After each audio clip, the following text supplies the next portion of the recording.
Love it. Love it. Good to see everyone. Wow, we're back from the event to here. This is great. So amazing, amazing. Okay, awesome. Let's see. Where is he? Should be joining up. Good to see everyone. What does everyone do here? I know we have life insurance. We have one person who eliminates mold Hello? and other things in your home which could cause your life to be miserable. Right.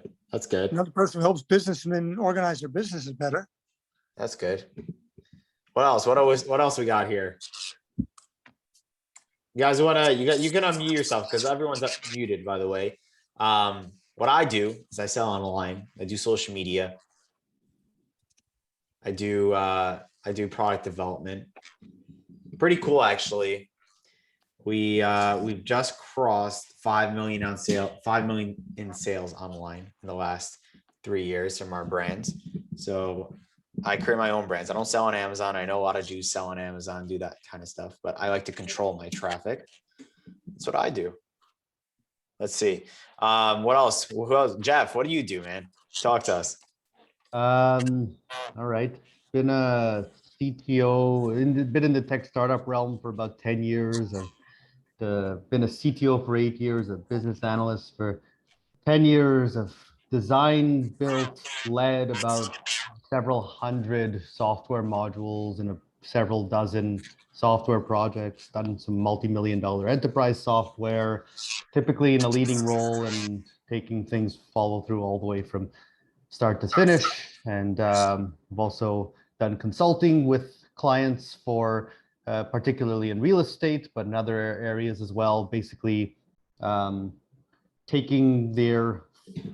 analyzing and taking the flawed processes that every business pretty much has, optimizing them, and then building automation into them so that it helps you to grow, helps you to expand, scale more effectively. So, and I have my own tech startup as well, where I'm currently promoting an active shooter preparation training on my remote employee training platform. So love that. Yeah. Love that. Good luck, man. Sounds like you're up to a lot of really cool stuff that I don't really understand as most people. And we hope we never have to find out. Yeah. No, you know what? The things that we don't understand, the guy's up to something. So that's good. But we have Rabbi Shmuel Reichman. Good to see you in here. I think that what we're going to do is I'll pin his, yeah, there you go. Okay. You can unmute yourself. Rabbi, good to see you again. Good to see you. How's everyone doing? We're doing great. I think everyone's doing awesome. It's a Thursday, end of the week. Hope everyone had an awesome week. How was your week, Rabbi? My week was amazing. Just getting started. Just kidding. Good to see some really familiar faces, some new faces, building the community, expanding. How you doing, Mordechai? How's everything? Everything is amazing. I'm just glad that we're finally here. We're finally at the point that we can start these. Obviously, each week it's going to grow, continue to add more value. And the people are what make it happen. So I want to thank all of you for being here. And it means a lot to me, that the trust, the support, and we're going to continue to add tremendous value and help all of you guys to grow. And this is going to be a powerful community. Love that. Love that. And we want to say thank you, by the way, to the insane support right after the event. We're all about providing value. I've partnered with Morty and the entire team to run their social media and to help wherever I can. So I know you guys seen tons and tons of videos that came out of the event. If you guys want anything in particular, any speakers to be recapped, any value, please let us know. Please let myself know. And we appreciate it. We've seen people post things on their WhatsApp status, the link to the chat on their WhatsApp status. Every Thursday, Rizat Hashem, we're going to try to do these Zoom calls every single week with a new speaker. If you want anyone, literally anyone, let us know. So we bring it on. We can have a Q&A. We can have a group discussion. We're all accountable. We all want to win together. That's the key. And hopefully we can do that today. And today we have an amazing, amazing speaker. Someone that I know everyone really enjoyed. Someone that speaks from the heart. Someone that is, I would say, an angel in the making.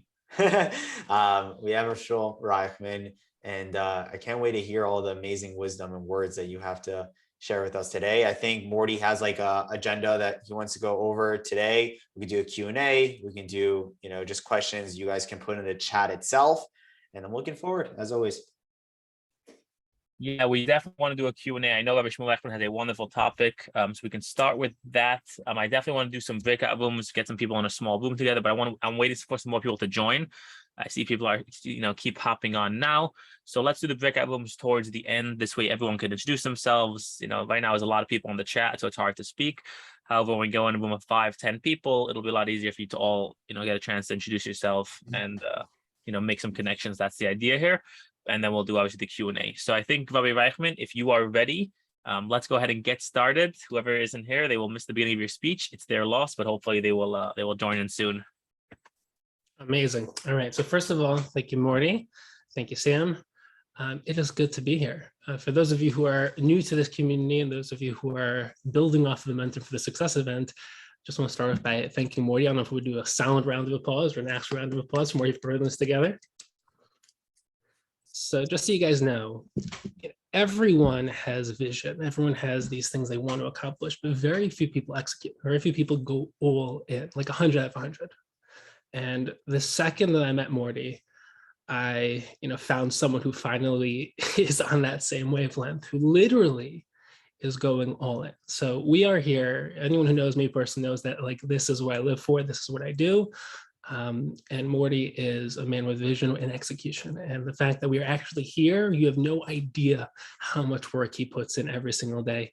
He works 25 hours a day. The guy's amazing. So in terms of the goal for what really we're trying to accomplish, not just today, but really in this meetup in general, we're building off the momentum from the Success event, but we're trying to build this community, and a community of people who are goal-oriented, want to achieve the extraordinary, want to be financially successful, but also want to share value, want to, find ways to grow together. And what this is, I don't want this to be a lecture. I want this to be more of sharing thoughts, sharing ideas, sharing experiences. And it's hard because we're doing this via Zoom. It's not like we're in the same room. We can't really build off of that energy, but I want to try. And one of the things that I try to do is to, as Sam said, speak from the heart, which allows us to, build that connection, even though we're in different places. But I want to level with you. I want to start off by leveling with you. About 2 days ago, Morty asked me if I can speak, and I said yes immediately. And I was dead sick. And if you guys have little ones at home, you know that if your little guy gets sick, you're going to get sick pretty soon. So I was sick, and I said yes right away. And here's why. Because my motto from when I started, and I'm just as hungry now as when I started about a decade ago, my motto is that you never let an opportunity go. Never. Right? The moment an opportunity comes your way, you say yes, because you never know which opportunity is going to open doors and change your life forever. So for years, the second people ask me to do something big, I say yes immediately, and I figure out how to do it afterwards. And I'll be honest with you, I woke up this morning and I'm still feeling pretty sick, but I'm going to give you my all. And I remember this great quote of Michael Jordan once had pneumonia. He has the flu, pneumonia, and he basically, his teammate says, "So you're not going to show up tonight, right? You're going to take a break." He said, "No, of course I'm showing up." When you're playing at this level, you give it your all no matter what. You show up. It's how you do it. And he showed up that night. He scored 42 points. So for me, that's been the story of my life. I'll share just a very quick story before we start the actual topic. I was on a Pesach program and I was speaking, and this was right when I was starting off. So no one knew who I was. And anyone who's in the speaking circuit knows that if no one knows who you are, no one shows up to your speeches. Right. So when I started speaking, I had a couple of people who came to all my speeches, and it was Yom Tov morning, and the guy who was running the program came over to me and said, "Oh, we actually forgot to schedule the speech between Mincha and Maariv. Can you give the speech tonight?" And I said, yes. I was at the table, and the guy said, "Thank you so much." Walked away. My dad said, "What are you going to speak about?" And I said, "I have no idea." But I'm going to figure it out. Why? Because anyone who knows the speaking circuit knows that there's two types of speaking gigs. There's a speaking gig where they come for you, and there's a speaking gig where they're already there. They're not for you, but you get to speak and you get to basically showcase your talents. And for me at that point, when people came for me, like a couple of people showed up, but when I got to go to opportunities where they're already there, like between Milchamara, they're already in their seats. Like that is like the way to change your trajectory. That's the way to make an impact. So you say yes first, you figure out how later. So I spent the rest of the day figuring out, you didn't have any pen and papers yet, so I had to figure out how to speak. But it's a model which will change your life, because you never know which opportunity is going to be the opportunity that opens up doors and literally changes your life. So when you are opportunity focused and you're creating opportunities, you're seeking opportunities, and you're taking any opportunity that comes your way, things start to happen. So I'm definitely not feeling so well right now, but I'm going to give it my all. And once you get into a flow state, by the way, you can kind of transcend all the physical limitations that you have. So we're going to see how this goes. So I see lots of familiar faces. And because of that, I'm not going to really bore you with my story. Most of you know my story, but I'll just tell you very briefly that when I was younger, I was a very normal person and my life fell apart and I was going through near-death experiences on basically a weekly basis. And I started to wake up to life. And I started to wake up to the power of life and start to push myself. And I became obsessed with the question of what is greatness? How come some people are so much more successful than others? Is it just because they're born in better circumstances? Do they have a different strategy, a mindset, a philosophy? What is it that differentiates those who succeed from those who don't? And success, by the way, is another question. What's success? Is it spiritual, intellectual, emotional, physical, financial, relationships, or all of them combined into this incredible synthesis called living a vibrant, full life of impact, meaning, and purpose? And how do you do it? And one of the biggest questions that I saw, because I started interviewing everyone, I started interviewing CEOs, entrepreneurs, I started interviewing Gedolim and speakers and public influencers and impactors.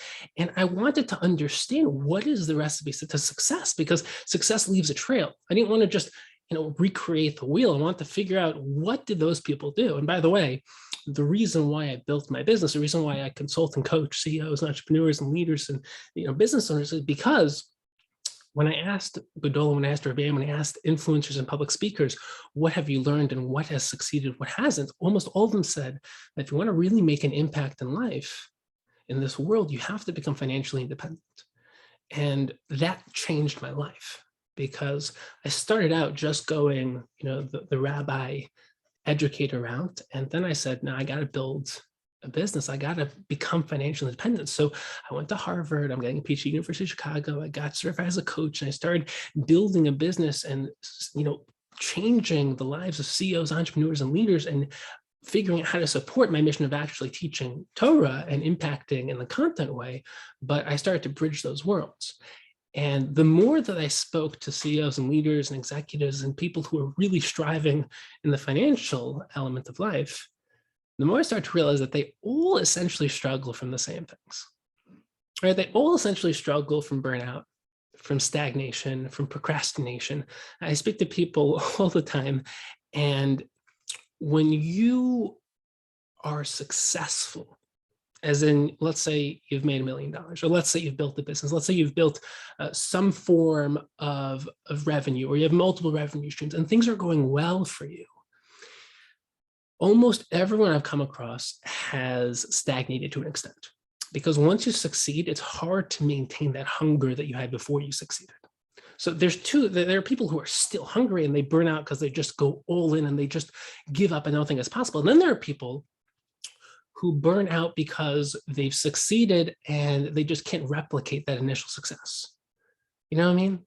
Where just think about how much effort it takes to really go all in and succeed at a high level. You have to be obsessed. It has to be what you think about all day, every day. You have to be processing and thinking and discussing and formulating, and you have to be strategic, and you have to see what works and what doesn't work, and you have to literally love the process. And to be all in like that, one time is almost impossible. But to continue to do that, that's a science. That's a wisdom. That's figuring out how to make this a lifelong journey. And almost everyone I coach, they've tasted success and maybe they're cruising, but they don't know how to access that same motivation, that same clarity, that same underlying purpose and drive that they initially had. So they just start stagnating. They just start floating. And everyone else thinks they're doing well, but inside they're just they're not fulfilled because they don't enjoy the process anymore, and they don't really think they're capable of more, and they just stopped pushing and they stop growing. They stop being that childlike learner who just wants to be better. And very often they've succeeded, so they procrastinate on trying those new things because, the perfectionist in us is really just the part of us that's afraid of failure. And once you've succeeded, to then become the fool, so to speak, as Carl Jung would say, the person who's willing to still make mistakes. Once people see you as a leader, people think that you're great. You don't want to show your flaws. So you never really grow anymore, because to grow, you have to start out as someone who's not capable of doing it. So it became a topic of fascination, because greatness and real success is never ending growth. It's never ending progression. It's always learning, always pushing. To build muscle, you have to break a muscle. If you're going to the gym and there's no resistance, you're just going through the motions, you're not working out. You're probably not even maintaining. You have to, I always give the mashal of, bechira, free will. The way that life works is that you're always walking up a downwards escalator. So if you stand in place, you're going down. And if you walk, you might stay around where you were. It's only if you're running that you make progress. You have to be pushing. So the question is, how? How do you do this? How do you overcome the problems of burnout and procrastination? I really want to talk about what uniquely is powerful about what we're doing here in terms of community building, because that's a very key ingredient to making this something much more than just individualized growth. And in order to understand this, I just want to frame it with giving you the underlying process of every story of greatness. So every single story of greatness has basically the same 5 steps. It's almost on everyone you've seen and everyone I've talked to, for me personally, it's basically 5 steps. It's very simple. Right? The first step of achieving anything incredible is you have an idea. Right? It's a flash, it's inspiration. You say, I'm going to build this business. I'm going to go become a doctor. I'm going to start this. I'm going to go into real estate. You have this flash of inspiration, and it's this idea. It's not real. You didn't do anything. And a lot of people, we all know people who have incredible ideas, they never act on it. And they're always saying like, oh, if I would have done that, I would have made $1 million. Someone took my idea. They didn't take your idea. Everyone has ideas. Right? It's not the ideas that changes our life. It's the next step, which is taking action. Very few people, Morty, bringing us all here, taking action. That's incredible, where you execute. Okay. Now, most people have these dreams, these goals. When you go to a seminar, when you go to like right now, right, you're thinking about, oh, if I, actually made those connections, if I networked, if I actually took LinkedIn seriously, if I actually took myself seriously, if I really started building myself, if I started learning and thinking, everyone has these flashes of inspiration. But very few people take action. So New Year's resolutions, LOL resolutions, it's great to have these ideas of what we want to do, but executing, building habits takes time. And that's why executing, taking action is the name of the game. Concretizing, that's, Gary Vee likes to talk about how he gives away all of his secrets for free because he knows no one really takes them seriously. Like, no one acts on it. He has no fear of giving away the information because very few people take the information. Everyone has access to ideas. The internet, literally, you have access to all information. But how, are you learning it? Are you taking action on it? Are you actually implementing? So the first step is the most important, and yet very few people transition to the next, which is starting to implement, taking action. And that's when you concretize the plan. You say, like, I want to build this business. Okay, now I'm going to build the business. I wanted to get this degree. Now I'm getting the degree. I wanted to network and build my connections. Now I'm doing it. I wanted to expand my craft, my skill set, my mental focus, my mindset, my positivity, my motivation, get over procrastination. Now I'm doing it. And then what happens when you do it is there's this initial stage. Step number 3 is there's a stage of inspiration where it's incredible. You go from 0 to 60. You were not doing this, now you're doing it. You weren't learning, now you're learning. You weren't thinking, now you're thinking. You weren't making connections, you're making connections. You weren't positive, now you're positive. Life is changing, and you realize that you don't have to live the way you've always lived before. That you can craft and mold your experience, your life, your relationships, your financial success, your physical health, your mental abilities, your spiritual connection to Hashem, to God. You can build yourself. You can choose your life. And anyone who's experienced that stage knows it's the most incredible stage of life. It's you want to stay there forever, but you don't. Because what usually happens after a couple of weeks is that you hit a wall. You lose the inspiration. it's not exciting anymore. It's not fun. You don't see you're making progress. And very often what happens is that most people, when they hit that wall, they give up. Right? It's like, you think of it as you start working on, an analogy I like to give is like you take a sculpture, like a block of, like a marble block, and you start to build, let's say you're sculpting a face. So the initial stages are easy. You see you're like slabbing off giant slabs of stone. You see the progress. When you start to perfect the eye, you start to perfect the nose, perfect the lips, it's very gradual, incremental, infinitesimal growth. And it's hard to really see progress. And most people, they just give up. They just say like, maybe I'm not really doing well. Maybe it's not working out. Maybe it's not worth it. I don't enjoy it. It's too hard. What? And for many, many different reasons, sometimes we're just scared. Sometimes we're feeling, sometimes we're just scared it's not worth it. It's just taking too much effort and energy. People give up. But the few who are the great, so to speak, are the people who follow through. They don't give up. They push through and they earn their greatness. And what happens then is that you realize that your initial goals were small. And you revise and you do it again. And you go through those same 5 stages.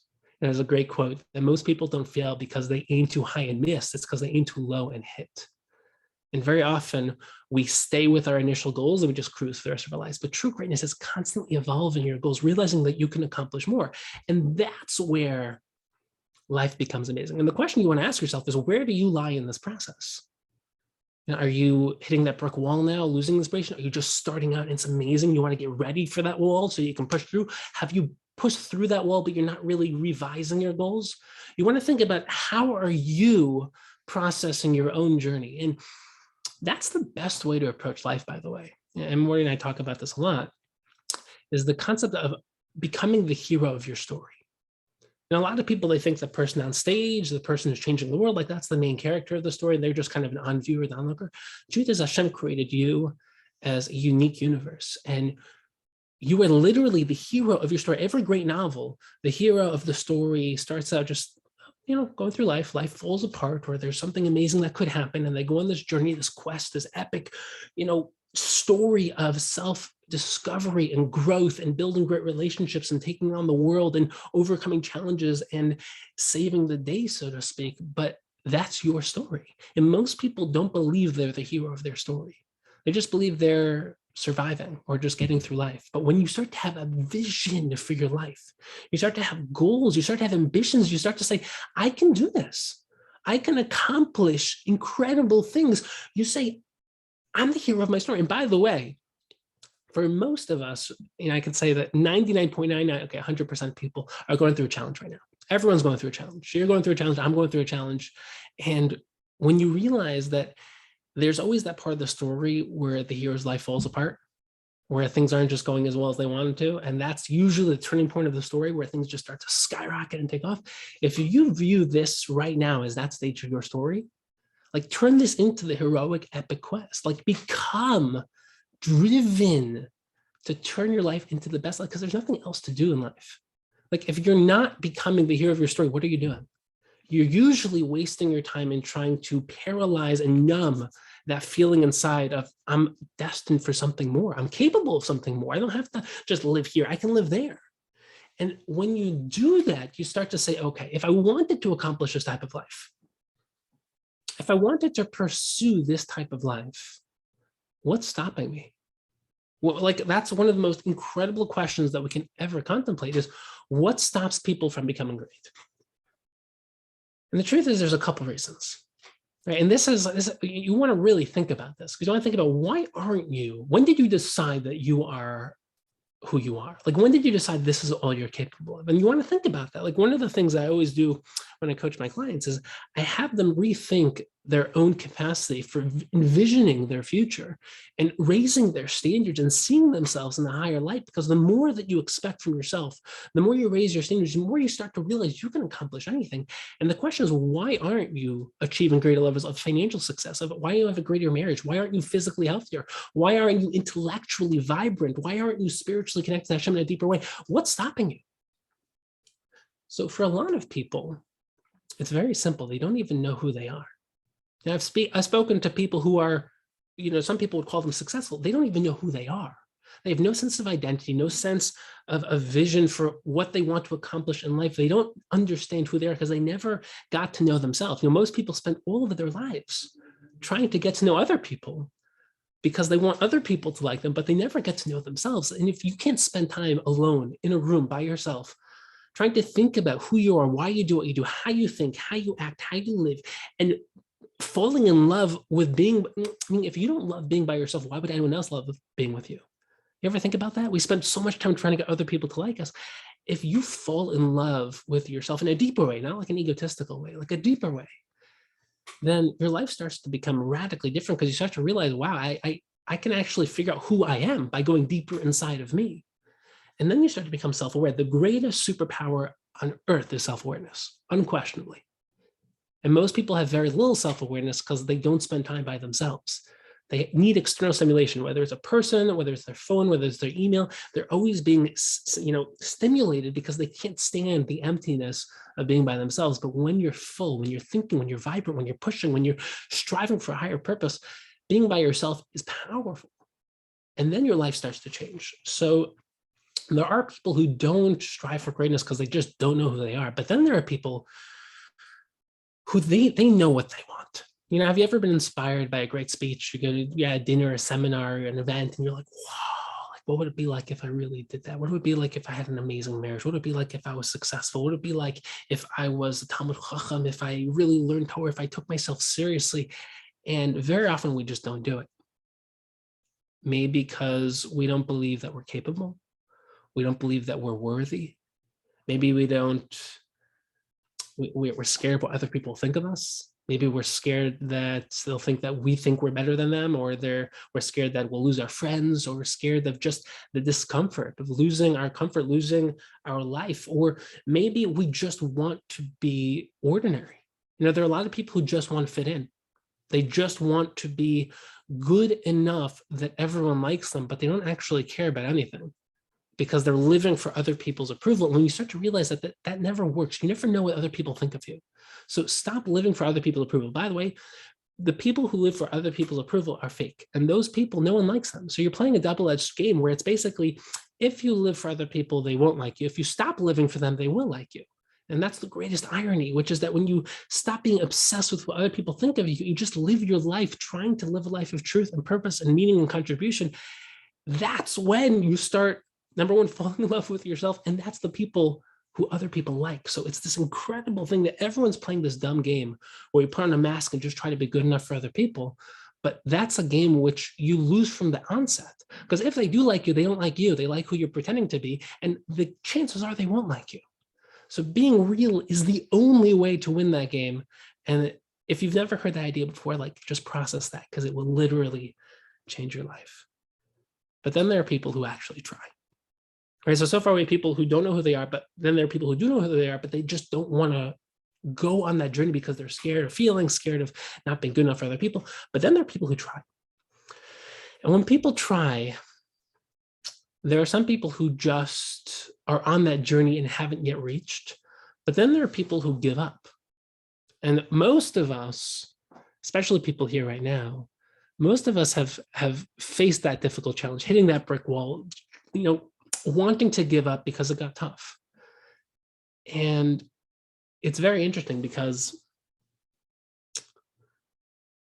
you have to find a reason to push through, right? You have to find a reason when it gets tough to still be able to process and to push forward. Because here's the thing, there's no such thing as normal life. There's always going to be things being pushed your way, whether it's physical health difficulties, relationship difficulties, spiritually, intellectually, financially. There's always going to be something pushing at you. And it's very hard to really push full throttle unless you really have an underlying purpose, underlying why, if you know why you're doing it. And very often, by the way, there are people who are only striving for greatness because they want external approval. Again, one of the things that I notice is that a lot of leaders, especially clients of mine, who they've achieved success. And what happens very often is that when you achieve success, you stop really discovering what you're capable of because other people think you're great. When other people think you're great and you're just living for other people to think you're great, you're not pushing anymore. So a lot of leaders, people who are leaders in the community, they're no longer really pushing the way they were in their early 20s because they have already quote unquote made it. And it's very interesting because we talked about this a couple minutes ago. One reason is because they're just so busy. They just have lost the desire to continue pushing forward. Another reason is because they're a leader. And if you're a leader, you don't want to be vulnerable and fail at anything. So you just stay in your comfort zone. And if that's you, there's nothing more imprisoning than being someone who's literally caged in their greatness where they can't explore how great they're capable because they're scared of failing. And that's one of the most amazing things is for someone who never stops pushing, never stops growing. And very few people do that. Very few people can, like a lot of people, they want to walk into a room and be the best in the room. If they're the best in the room, they're happy. If they're not the best in the room, they're going to keep on growing. But once you become the best in the room, the only thing that's going to keep growing is when you're growing for its own sake, is when you want to be the best version of you. You're not comparing yourselves to other people. And that is exceptional, as in that's the exception. Most people will not continue pushing. You know, I can give you lots of different Torah sources for that. Moshe Rabbeinu never stopped growing. He was greater than anyone who's ever lived. It's the idea of growing for its own sake. And here's the real question. This is what I want to get to in terms of our community, in terms of this topic, is how do you find that motivation to push to the next level no matter what? So whether it's you're still hungry and you've never tasted that success, you've tasted success, so you want more, you're a leader, a community, you're a business owner, you're a CEO, and you just want to continue pushing because you're sick and tired of being sick and tired. You're tired of stagnation, of burnout, of just not enjoying the process. How do you do that? So one, which I already mentioned, is the most important, is you have to know why you're doing what you're doing. I speak to so many people that come to me and say, like, I want to make $1 million. And I always ask them why. And very often they tell me, I don't know. Like, it's just, that's the goal, right? Financial security, support my family. Tell them, you have to know why you want it, because that's the only way you're going to be able to really find the purpose to push forward. And usually you want something much more than just money. So why do you want this? And it has to be that I feel that this is why I was created. This is my purpose. This is my passion. This is what I love doing. This is what I was born to do. And you have to find that. And most people have never found that. They've given up on finding that. And for those who have found it, a lot of them, they struggle to make a living doing what they're passionate about. And I can, tell you a lot about that journey. But the question is like this. Number one is, why are you doing it? And the why has to be about something bigger than yourself. So a small level why is for your family. A bigger level why is for your community. And a greater level why is for the world, for Hashem, for the purpose of everything. I mean, you're living for the truth. You're living for something bigger than yourself. The moment you live for something bigger than yourself, you become bigger than yourself. And that's what this community is. It's that we're all people who are ambitious, goal-oriented, trying to succeed. But when you bring all those people together, that's Morty's favorite line, that 1 + 1 equals much more than 2. More than you could say it's 100, a million. I like to think of it as 1 + 1 equals beyond number. It's like you see this piano, you see the guitar. So music, I taught myself how to play guitar and piano when I was 17. Music, all it is a bunch of notes. Clinking and clunk, clink and clunk. But when you play it in the right way, you get into that flow state within the music itself, the notes disappear. You just hear music. You don't hear notes. And when you become part of something bigger than yourself, you become so much more than just 2 people or 5 people. You become infinite. And that's incredible when you're able to do this. So here's the irony. The irony is that when you start striving for greatness, there's this Lone Ranger syndrome, where so often we want the spotlight on us. We want it to be all about me. I want to be the center of attention. The brain is my name. I want everyone to think about me, talk about me, obsessed with me, and I want to succeed. And even if we don't really think we want that, that's the selfish, egotistical starting point, where it's all about me. And the irony is that when everything's about you, you can only be as great as you are. And that could be great, but it's not the greatest you can be. The greatest you can be is when you build synergy with other great people. And that's like when you can get outside of the headspace that has to be about me to can be about we, when you can still be unique, you can still be fundamental. It can still be that I'm literally excelling at the highest level and I'm doing everything I'm capable of doing. And I'm getting, and by the way, a lot of people need to start with getting some recognition. They need to realize that what they're doing is good, that what they're doing is successful. It's not fundamentally bad. It's just that once you can negate your ego, And you can say, I'm doing this for something bigger than myself so I can become something bigger than myself, which is the essential spiritual concept of community, of saying I'm part of something bigger than myself. That's when you start to achieve higher levels of individual success. That's the greatest secret of negating your ego. You don't give up who you are, you become infinitely more of who you are. And you don't lose yourself, by the way. That's the most important concept in Torah, is that negation of ego is not negating yourself, it's negating your lower self. So the more you negate that selfish, egotistical aspect of yourself, you fall into this higher level of self where you don't disappear, you actually find your true self. And that's where people get mistaken. They think like this Buddhist idea of negation is like full negation, like bittul in Kabbalah. That's not the idea. The idea is that you're actually discovering your real self, your true self. You're becoming the best version of you because you're aligning yourself with the best versions of other people and creating that synergy, that interconnectedness, that synthesis, which is literally like that music where the parts come together in the most amazing way. And that's the beauty of being a community, where the key to community collaboration, which is really what Morty's trying to build here, and we'll go to the Q&A in just a minute. The idea here is synergy, that we can collaborate together, that you as an individual entrepreneur, business owner, or CEO, you can do great things. But when you're working with other incredible people, you can collaborate, you can make new connections, you can pool resources. And by the way, one of the most important things to realize in life is that the key to success is not resources, it's resourcefulness.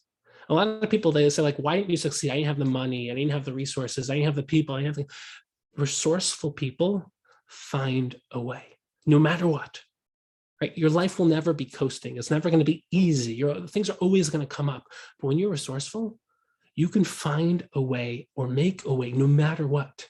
No opportunities are coming your way, you create your opportunities. No one's offering you things, you go out and you create your own opportunities. That's the difference maker. And when you are connected with incredible people, and you're helping them, they're helping you. And it's coming from a place of giving, from contribution, not selfishly, not giving just so I can receive, but I actually want to become part of something bigger than myself. And I realize that giving itself is receiving. The greatest gift I can do is give. Then you start to literally live on a different plane. And by the way, the only way to give is to contribute to yourself. That's why investing in yourself, investing in coaching and learning and building your mind and building your grit, building your confidence, understanding how to become more like learning, becoming literally like wisdom is the essential difference maker for long-term entrepreneurial and financial success. Become incredible, you get paid a lot more. Like work on yourself, build yourself, become extraordinary. You'll literally start elevating every aspect of all other parts of your life. But it starts with the commitment to say, I'm going to become the best version of myself. And then I'm going to give all of that to this community and they're going to give it to me. And we're going to build something incredible where it literally becomes exponential. And you start, when you wake up, and a lot of people, they're literally just sleeping through life. When you wake up and you start taking yourself seriously, your time seriously, you start realizing the opportunity of every single day, you start living on a different level of existence. And then you fall in love with life, you fall in love with learning, you fall in love with growth, you fall in love with working out and exercising your mind, your body, your spiritual element, your financial, your relationships. You start building every part of your life and you never go back. And you become so passionate about it that you want to just help everyone else do the same. And that's obviously the mission that I'm on, and that's the mission that we're on together of building this type of community. So I'm going to now give the mic over to Morty, and I think Morty has some questions that I don't know if people sent them in or if Morty has some questions, but we'll now transition to that part. I'm going to go ahead and get these pulled up. Give me 1 second. And okay, while Morty's doing, I'll just end off with one last idea, please. Which is that the fundamental notion of what really stops a lot of people is that they're scared of going into the unknown, right? A lot of people, they have this cycle of existence where they wake up, they do the same things, they experience the same things, they go to sleep, and they do it every single day.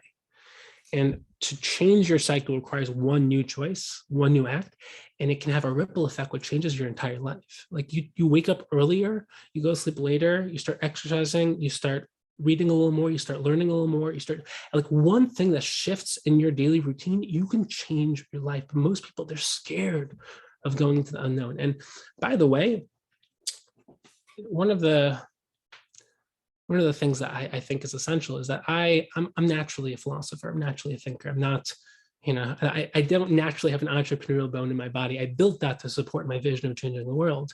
But I listen to motivation every single day. And I'm a motivational philosopher, so to speak. But I never stop motivating myself. And very often people, they don't know how to control their state. They don't know how to get into their highest state. So when I speak on stage, I need to control my state so that when I get there, I'm at my peak performance no matter what. Like before I started doing this, I was literally coughing and sneezing. I was sick. But the second I get here, I control my state. The way to do that is to work on your mind. And the way to work on your mind is to start feeding your mind positive ideas, empowering ideas, ideas that help you build your identity. And I often share that people, they ask me, like, you do this for a living, why are you still listening to motivation? And when are you going to stop? I always tell them I'm going to stop when I die. Like, you feed your body food, you have to feed your mind empowering ideas. And that's one of the best ways also to help with burnout is a lot of people are just waiting for burnout to end, but you have to introduce friction into the burnout to allow it to alleviate itself. As in, you have to motivate yourself. You can't wait for motivation. You have to generate it. And by generating it, you can proactively create it within yourself, but listening to empowering ideas, content, reading the right types of books and content, that's so essential. Make it part of your daily routine. It will literally change your life. Amazing. First off, thank you so much, Shmuel Reichman. That was unbelievable. I've heard him speak so many times, and each time I took notes, I learned new things. And I've, as Rabbi Reichman said, he's well versed. I've been through all the big coaches. I've been through all the big events, the biggest out there, and I still get takeaways each time. Each podcast I listen to, every time I listen to Shmuel Reichman speak, every time we speak, there's always value. And I think everyone has tremendous value to offer. And that's kind of the point of this community. By bringing the best together, we can all learn from each other. Rabbi Reichman has many things that I don't have, that you guys don't have. But there's unique skills and abilities that you have that Rabbi Reichman does not have. And there's things he can learn from you. They say that the teacher learns as much from the student as I'm sure from your coaching clients, you learn tremendous things from them. And that's kind of the goal here, is that we each have unique abilities, unique talents, unique skills, and unique attributes to offer to each other. And when we come together, when we combine those, we can really accomplish incredible things. So we have a question here. Let's just jump right in. Thank you again. That was unbelievable. I just saw mine, Marty. The question we have here is, what would you say is the key to collaborations? What's the key to collaboration? So that's So I guess I'll just rephrase it. Like, how would you create, I guess, win-win collaborations, right? Collaborations where one side wins is easy, but I guess, how do you create a collaboration where it's a true collaboration, where it's a win-win? So the real secret here is that it's complicated. It's one of the most, anyone who starts dating, especially when they're ambitious and goal-oriented, starts realizing when it's all about you, you control every factor. So when your individualized growth, like mental, spiritual, physical, emotional, financial, like your individualized growth, you can control every factor to an extent. Like, you can't control everything. Like, you could wake up sick, you can't control that, but you can control how you spend your time. You control where you are, who you talk to. You control literally every decision you make. But the moment it becomes interpersonal, which is why, by a lot of very, very growth-oriented people are lone rangers. Like, they just like to do everything themselves because they can control everything. And the people who love control, they don't work well with other people. They make horrible employees, and they also make very bad CEOs and very bad employers until they learn how to actually delegate and work with people. I talk to so many people who run companies, and they burn out because they don't know how to delegate, because they don't know how to give up control. They want to control everything. And they hire people, but they don't actually give them the right things to do because they want to do everything themselves. It's literally, it's insane. But it's because a lot of people, they never learn how to transition from being successful as an individual, successful as a form of collaboration. And it's hard because, once again, you can't control the pieces the same way. So here's very interesting. If let's say you're dating, right? And you have certain values, certain things you do. You want to just control the person you're dating because you want them to be exactly like you want them to be. And then you start to realize that's not how relationships work. Individualized growth works where you do what you want to do. When it comes to relationships, you can't control how they react, and you can't control how they experience things. You don't even know necessarily how they experience things. The best way to collaborate is to become so value oriented, where you give so much value. And here's the secret, by the way. when you give value, you lose nothing. If you give money, you lose money. When you give value, you give insight, you change someone's life, you literally, like, number one, you experience so much when you give that value. Number two, that person that you give value to is going to think like, wow, like that person just showed up and gave me, I don't even understand why they gave me that much value. And originally they're going to think like it's some sort of like, they must be expecting something from me. But when you start, and by the way, a lot of people, they give the value and they pretend like they want to give the value, but they really want value in return. But when you start building a reputation of I over provide, I give so much value to everyone. People want advice, they want help. I can literally give my life experience over to you. Then who do you think that person is going to want to work with? Who do you think that person is going to come to? When you start building that reputation of, number one, when someone hires you, you over provide. So if they're expecting 100, you give 5,000. When they're expecting 5,000, you give 100,000. You literally build a reputation of I provide the best. I change people's lives in whatever field it is that you do. And when you give that reputation over, it comes back a millionfold. The referrals come in, the business comes in, you start building the right relationships, start building the right connections. And that's the type, because then people are going to be coming to you and they're going to love you before you even did anything to them, because you've built this reputation of I'm a giver. I'm not in this for me, because when you're in it for you, you'll make a living. You won't make a difference, and you definitely won't build a real brand. When you want to build a brand, you want to build something that is larger than life, larger than you. And people, when they think about what you do, they say like, this person, not only are they the best at what they do, but like, I don't even understand it. They're just such a giver. And it's ironic because what I'm telling you right now, you're going to do this for selfish reasons. You're going to be like, oh, that's how I can get. And yes, you'll start off with a powerful concept, lo lishma, bo lishma. You start for it not for the right reasons, but eventually come to do it for the right reasons. The idea is that that's the formula. If you become a collaborator who's not just in it to take, but your primary focus is I'm here to give value, and whatever value I can offer, I'm going to offer, that is the best formula. And then, by the way, eventually you'll find the right collaborator who has the same exact mentality, and then that's an explosion. Because then the right business partner, the right client, the right person who just, it takes time to find those relationships, but that's when things explode.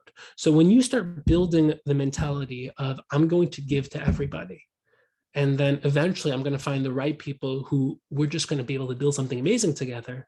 Like that's like, think about what we're doing right now. Like think about Morty, think about me, like that's collaboration. And that's what you want to be thinking about. So it's not an easy formula. It's much more a mentality and an approach. But once again, it's an approach that you can't control the pieces because you can't control other people, which is why relationships are the most difficult part of life, which is why relationship coaching is the most popular coaching in the coaching industry, because everyone struggles with relationships.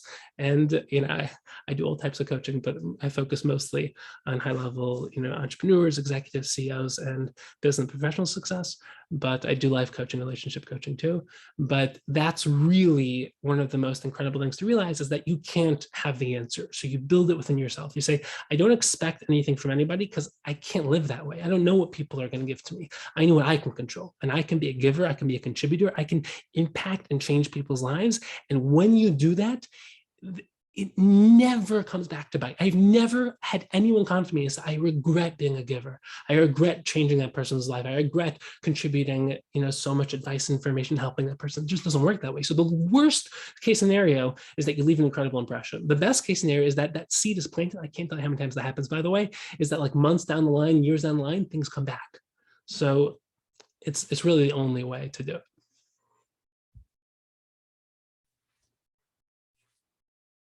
That was a tough question, and I think you answered it perfectly. It's beautiful, and the truth is that I love that line that you mentioned. I actually wrote it down, that when value costs you nothing, and people will generally think you're trying to take something.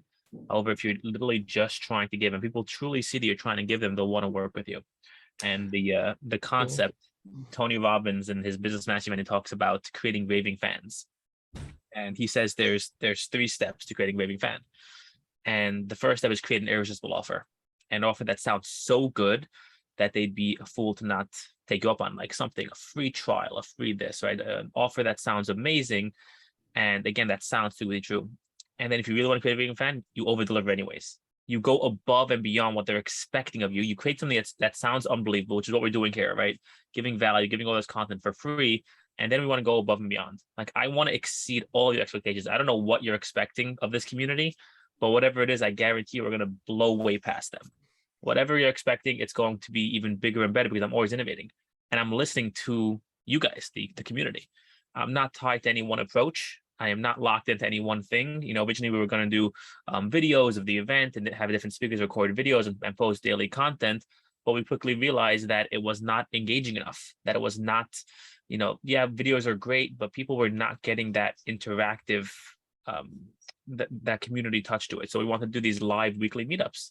And we're going to have, you know, breakout rooms. And we're going to have get-togethers. We're going to have people introduce themselves. We're going to make it where people are truly coming together, where yes, the content will be absolutely amazing, but it's also that connectivity, that true community, which I think, you know, content is great, but as Rabbi Reichman said, you know, what you do with it, I think is more important. So when you have the community and the support, when you have the right environment, you know, when you have an environment that's designed for success, when you create a place where almost like you're around so many unbelievable people, you have no choice but to succeed at the highest level. So that's my goal, to create a true environment where everyone is forced to elevate their game because they see people like Rabbi Shmuel Reichman playing at a high level, controlling the state, going all out, having the energy. And what's going to do is going to say, wow, it's possible. If he can do it, I can do it too.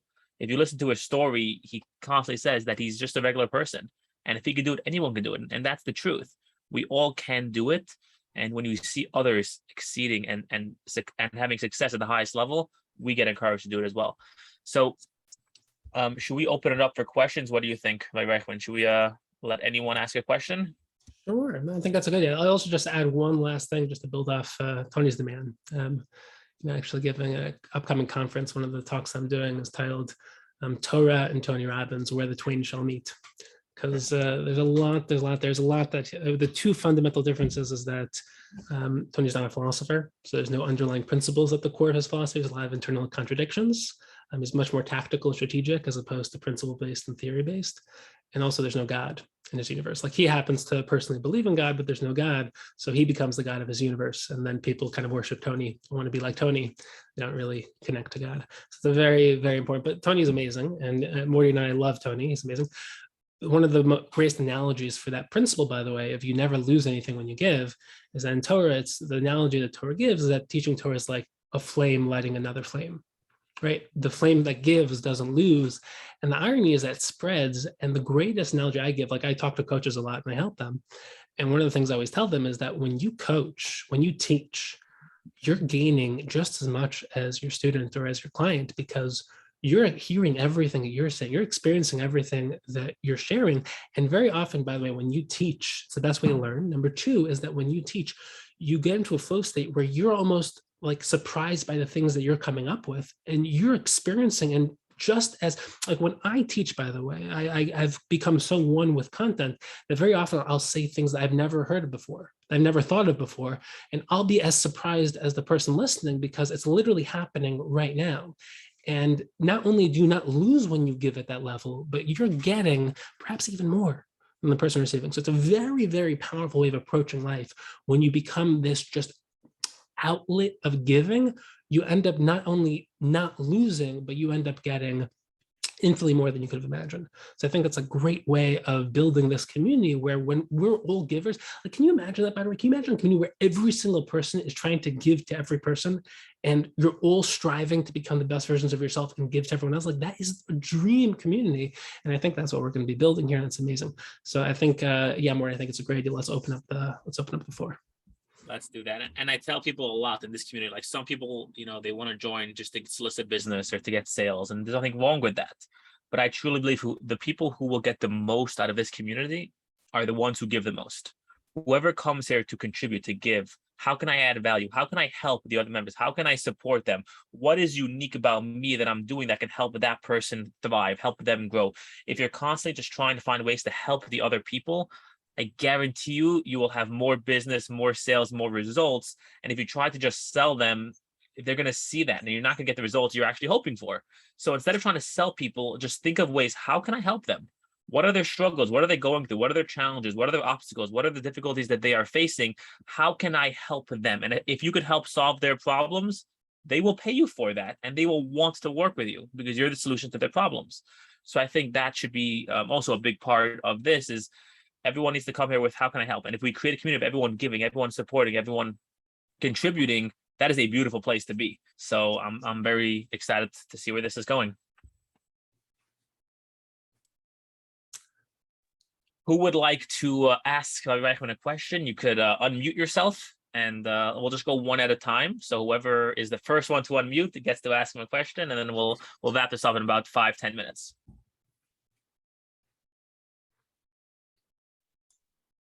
I'll ask a question. Chaim, the first one's always Let's hard. go, Chaim. Woo! Nice. So when it comes to collaboration, well, thanks for the intro, guys. I appreciate that. When it comes to collaboration,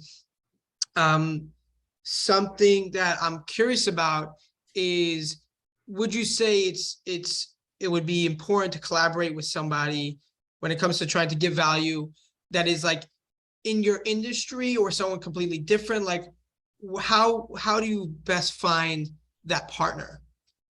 So that's a good question. So I don't think, like, partner is a very misused term because you think of it as like a very heavy commitment. I don't mean partner as in a business partner, just in a collaboration. Exactly. So that's what I was going to say. Like, when you start to think of it, you want to kind of be very aware of how these things work. So relationships can be draining, right? Because there's time involved in relationships.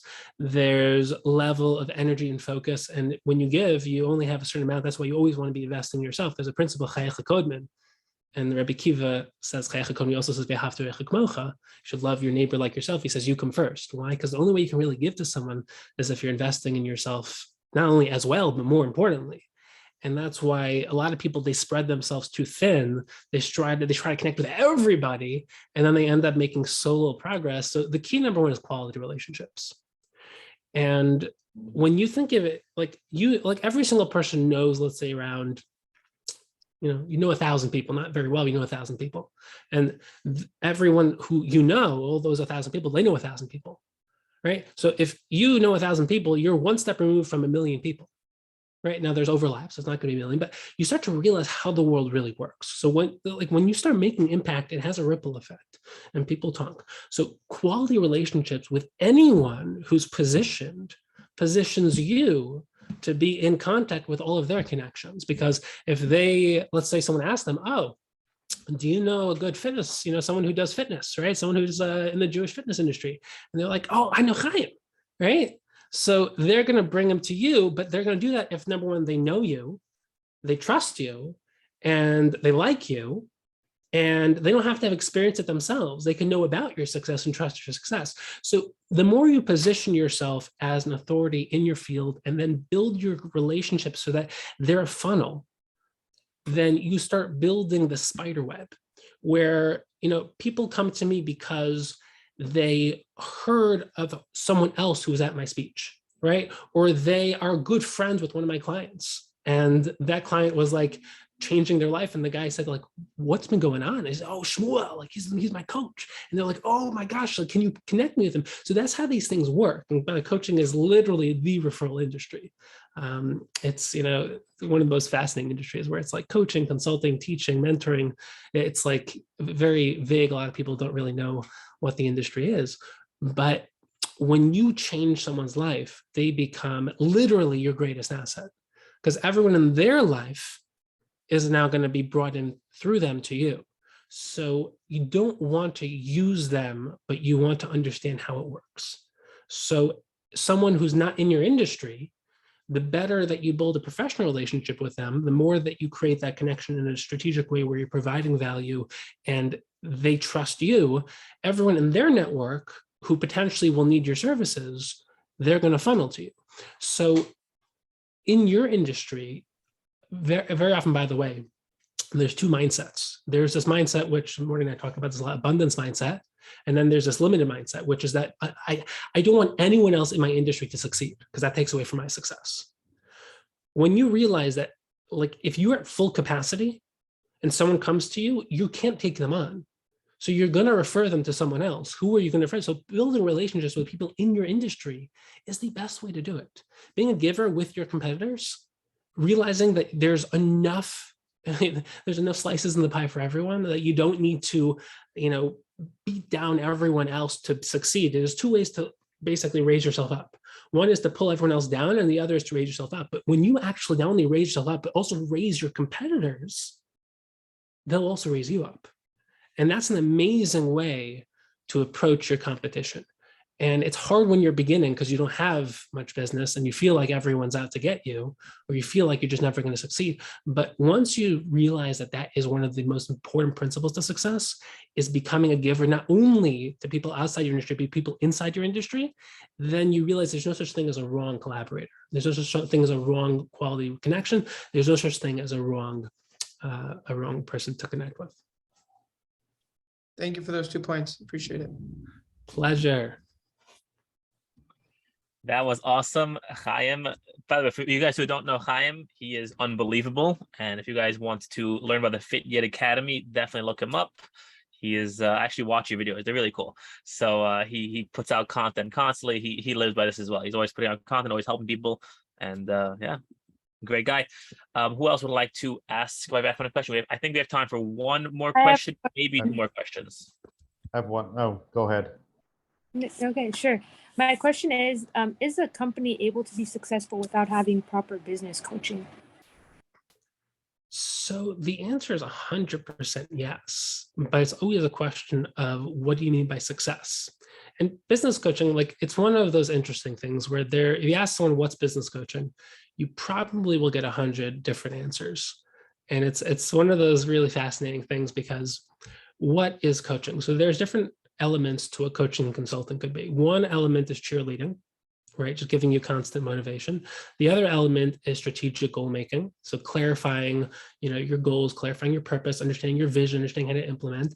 Then there's education, which is basically understanding not only what you want to accomplish, but the coach literally taking you through a system of education and self-transformation. Then there's accountability, which is someone's going to hold you accountable for all of these things. So for me, I do all of those, and I do, coaching and consulting, which is basically coaching is helping you with your things, and consulting is, kind of giving you guidance, advice, and building you through a transformational system. And business coaching is different than executive coaching, because executive coaching is essentially just building yourself professionally, and business coaching is helping you strategically run your business. And to do that well, you realize that you have to become exceptional, right? Very often we try to run our business, so we think the problems with our business, very often the problems with ourselves.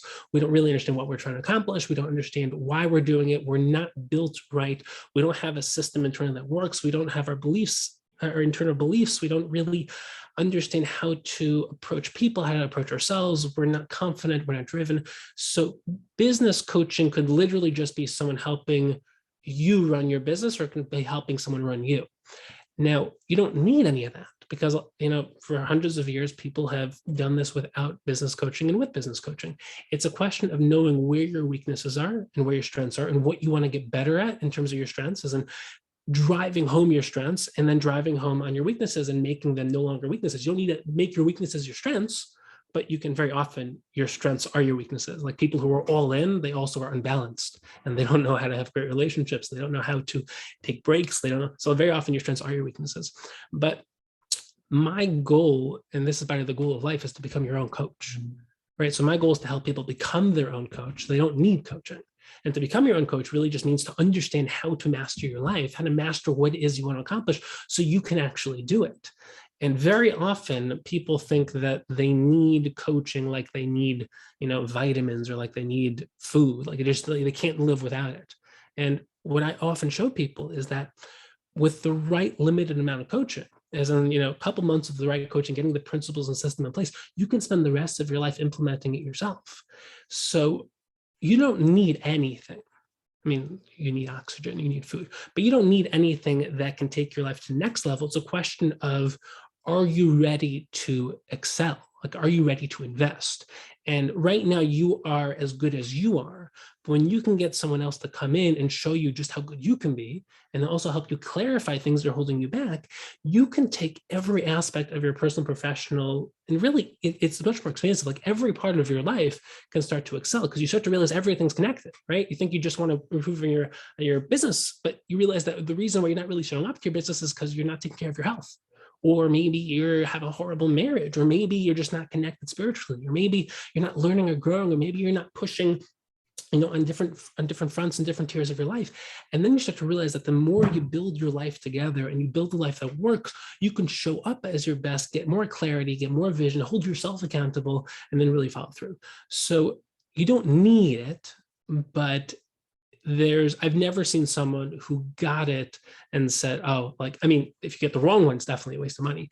But anyone who's gotten it and has basically, the coaches help them see what's holding them back and what's holding their business and their profession back, it's a no-brainer. So it's one of the most amazing, and the reason why I personally love coaching is because as amazing as it is to inspire people on a stage, you can impact like 1,000 people at once.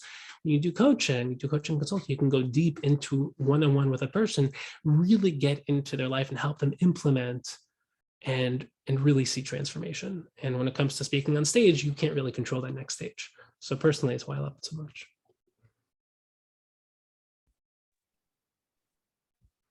I think Jeff had a question. So if Jeff wants to just answer, by the way, I want this thing real quick before everyone leaves. I know it's getting towards the end. Everyone just turn your video cameras on and let's do a fun picture or a little video just to kind of like get things started. I think this will be fun. Everyone get their videos on. We'll get the energy up. We'll do something a little funny real quick. Everyone, come on, let's get your videos on. And let's do a quick little picture. We'll get everyone on the video. Who else? Wow, everyone's coming to life. What's up? Let's do it. It's amazing to speak to real people. Exactly. Almost there. We got 4 more to go. Zevi, David, Ari. Come on, let's make it happen. Let's get everyone's videos on. Let's keep it fun. Zoom is Zoom. Zoom user. All right. First up. All right, there we go. Abraham's there. All right, so we just had a couple more. You guys joining on? Let's get a picture. Everyone, just do something fun, energy high. Let's keep it exciting. Let's go. This is the start. We're gonna make tons of money. We're gonna build this up. This is just the beginning. All right, love it. I'll make a quick video. I took a screenshot. That was so cool. Did you get a video too, Sam? Yeah, I took a screenshot of everyone. So everyone looked amazing. By the way, we put together a really good and cool promo video for the event that happened for most of you guys who are there. If not, I hope to see you at the next one. Morty is working on, I can't say much, but he's working on some sick upcoming events. We're super excited about it, and those are coming soon. We're going to post a video in the chat, in the WhatsApp chat. Please, if we can ask everyone to just repost it on their any channels they have, WhatsApp status, or their Instagram or whatever. We want to grow the community, and this video is out of this world. Took a lot of effort and time. What we'll do is, I guess, Morty, if that's okay, we can choose like a random person for a free ticket at the next upcoming event. Is that cool? Yeah, that sounds awesome. We'll definitely iron out the details of the contest. I'm willing to give away a free ticket to make something awesome. I know Jeff had a question. I want to get to Jeff, and then I think we're going to wrap up. We are a couple minutes over. So Jeff, you have the floor. Oh, thanks. So I'm just wondering, so I have done a fair amount of advising because people have a tendency to struggle with the intersection of business and technology. So I've done that, where just giving my time to help and so on. Where do you draw the line in terms of, at a certain point, it's like, okay, giving, and then it's like, okay, normally it would be well paid for X for doing this, and at what point do you cut off? Do you think it makes sense to cut off the okay? That's an amazing question. And I actually, like, just yesterday, one of my clients was struggling with this because she happens to say yes to everything. And very often you think you're a giver when you say yes, but you're actually taking away from everyone when you say yes. So you have to learn that saying no is saying yes, because here's the way it works. you can start to basically say that not everyone gets to decide how they spend my time, right? I decide how I spend my time. And I'm going to be a giver, but on my terms. So if someone calls me, that doesn't mean that I have to answer. It doesn't mean I have to speak to them now. It could be I say, I am available to help you at this point, right? Meaning when you start to change and flip it where I'm a giver, but on my terms, you start to say that, first of all, I'm a giver for the sake of giving. Number two is that giving will pay dividends. I will get to see this down the line. I might not understand how, but I will. I cannot tell you how many random, like, because I did this and this person talked to this person came to that person. You just want to plant seeds everywhere. You just want to be literally impacting people because it always comes back. But you want to do it on your terms. So you can basically say, I have an hour a day, or this time of the day, or I am going to do it when I want to do it.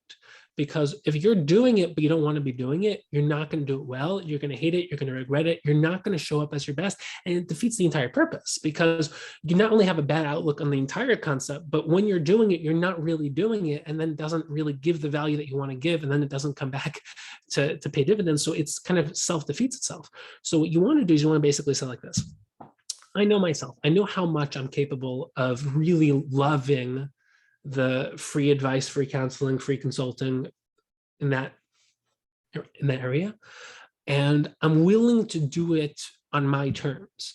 The moment that it gets past that, I say either no, or I say yes, but on my terms. You can call me next week. You can call me on Wednesday between 6 and 7. You can do it in a way that I want to do it. So there are pushovers who either don't know how to say no, or they are so obsessed with giving that they burn out in giving. And that's the worst type of giving, because you end up taking from yourself and from everyone else that you can give, because then you hate giving, you hate what you've given, and you stop, and then you basically you implode. So what you want to do basically is you see like this. Number one, I can channel this in a way where I'm doing it in the way that's healthy and for me. So whether it's an hour a day, whether it's an hour a week, whether it's this time of the day, whether it's just flexible, but on my terms. So people come reach out and I say, I'm happy to help, but I can do it then, or I'm happy to help. And I'm, or you realize that there's just too much. And sometimes you say no. And you realize that saying no to this person is saying yes to the 100 other people you're going to help. So that no is actually a yes. And you start to realize that it doesn't take away from you being, number one, a good person, number two, you being value driven and giving. It just means that there are limits, and that I need to maintain my mental and emotional health. I need to maintain my boundaries. I need to invest in myself. And I respect myself enough to say that I know what's too much. And that takes self-awareness, because then you want to basically assess. And to assess correctly, you want to get in touch with yourself and say, what am I capable of? Where is that line where I go from loving it, passionately giving, being a giver, being a contributor, to saying like, this is draining, like this is too much. And the more you get in touch with that line, the more you can create the line. And until then, you want to basically just play it by ear, like be your own guinea pig. That's what I say, like basically test it out and then say, I'm going to figure this out. And once I figure it out, I'm going to implement it. That is awesome. First off, Jeff, great question. I think a lot of people have that, especially when you start giving. People will take advantage of you. They say the nice guy finishes last. So you need to be strategic. You need to know who you're giving to, and you also need to know that you're not being taken advantage of. So I think it's important. So true. I think it's important to control the situation, meaning you should be in control of the giving. Don't let someone else take control of it and be like, hey, you need to do this. This is me. I think if you offer, say, hey, I'm doing this and this training, meaning you take control of it. For instance, this is what we're doing here. This is giving to all of you guys. But we have control, meaning if one of you guys say, hey, I want to do this, and I don't think that aligns with what we're doing, I'm going to say respectfully, that's a great idea, but that's not the approach we're taking it in. The point is, I think if you're in control of the value you're giving and not letting other people take control, I think that's the key. You need to be in control, and you need to decide what those are. So I think that's the key. Rabbi Reichman, do you agree? I agree 100%. I think one of the most amazing things to realize is that having strength and dominance and that level of aggression within being a giver in a controlled way. Meaning it's one thing where you want to have a sword that's sheathed, right? You don't want to not have a sword. So if you're just literally this harmless person who's just pushed wherever you want, then you basically have no backbone, you have no control over your life, and everyone's just doing whatever they want with you. But the greatest givers are the ones who know how to say no. They have the ability to say no, and they choose when to say no. And they say yes in a controlled, dominant way where, yes, in a certain perspective, everything's nuanced. They're giving 100%, but they also know where this is coming back to give them. And it's not like they're just oblivious to how things work. And they're like, no, I'm just a giver and everything's going to be good. Like, no, I want to change the world. I want to implement. I want to impact. I want to succeed. I want to build a brand. I want to build a business. And I'm dominating while also being a giver. Right? I'm not paid for this right now. I'm doing this because I'm just a giver. I understand how everything affects everything. I'm loving this. I enjoy every time I do things like this, but I also know how this works. And you understand how the give and take works. So you're dominant and yet you're a giver.